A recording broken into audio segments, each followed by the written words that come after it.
Hey everyone, today we are unboxing and setting up the Creality K1 Max. It is a beast of a 3D printer and I am using it to kick off my RackMate T0 rack mount project. Let's dive in.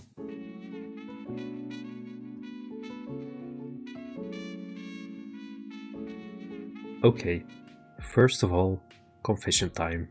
The printer arrived at 10 PM. It was late at night and naturally I just couldn't wait.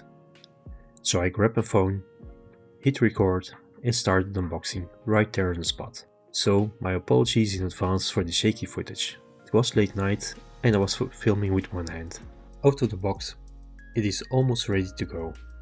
You just need to peel off all the protective stickers, connect the display via a ribbon cable.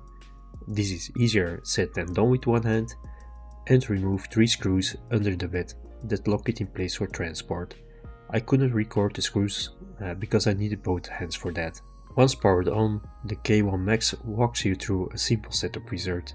You just have to choose your language, enter your Wi-Fi password, and then the printer kicks off a full calibration process automatically. It comes with a roll of white filament, which is great for testing. I'll use that for the demo print in a minute. I also ordered a spool of black filament that should arrive soon. It will be perfect for the rack mount prints.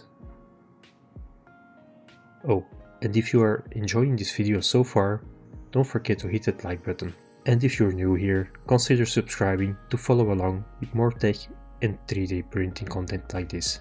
To get the most out of the K1 Max, I went with the Orca slicer. It is a powerful community favorite slicer that is easy to use. I started by downloading the installer from the official Orca Slicer website. The installation process was super smooth. Just a couple of clicks and it's done. When you launch Orca Slicer for the first time, you are greeted with a setup wizard that makes onboarding really simple. You can search directly for your printer.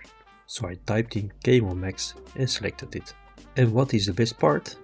Orca Slicer automatically loads all the Creality filament presets for you. So whether you're using PLA, ABS or PETG, you're ready to go with the right temps and speeds right out of the box. Next I have followed this guide to import a custom build blade model and configuration files. I'll leave a link in the description.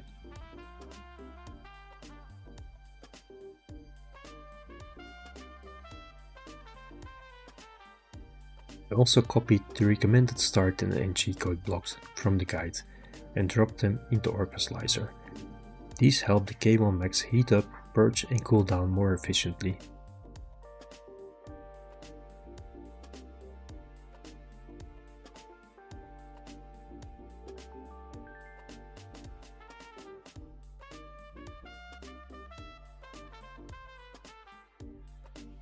You can find tons of models on Thingiverse and printables.com. For my first real project, I'll be printing a custom rack mount for the HP ProDesk 600 G4 Mini. Here's a look at the model inside Orca Slicer. It's sliced, configured and ready to print once that black filament arrives.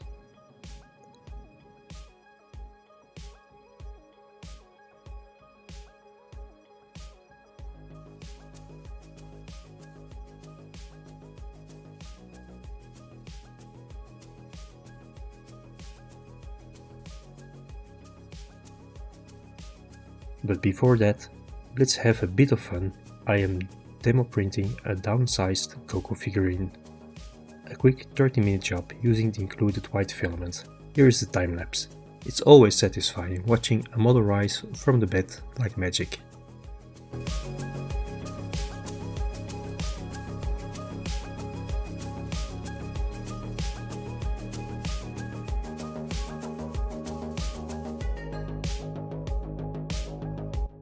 Here's the final result. For a quick first print, it came out really clean, not bad at all. If you are into 3D printing or homelab builds, definitely stick around. I'll be sharing more rack mount prints, setup tips and gear upgrades soon. The links to the slicer guide, the STL files and the tools I used are in the description. and a special thanks to my YouTube members.